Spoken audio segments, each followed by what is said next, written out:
وطعام كل الفئات.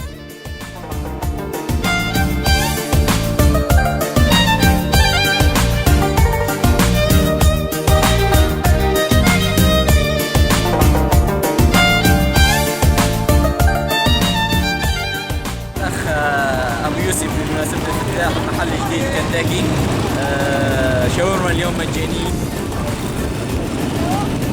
وإن شاء الله يعني أطيب من هيك ما بتوقع أضل فيه يعني، وإن شاء الله يجعلها يترزق يا أبو يوسف وعقبال الله يرزقك اللي بدك يا واللي في بالك.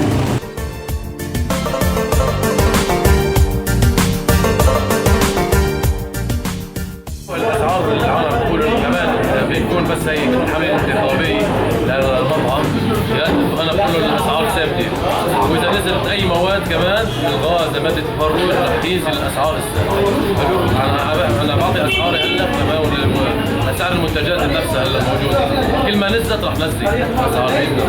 بقول الاسعار ثابته والايام ما بتعرف. سمعنا مطعم كنتاكي واليوم مجاني، جينا حتى ندوقه وعندنا الاسعار هالايام وارخص في السعر، جينا حتى نجربه اليوم ندوقه اليوم ونجرب الاسعار ان شاء الله.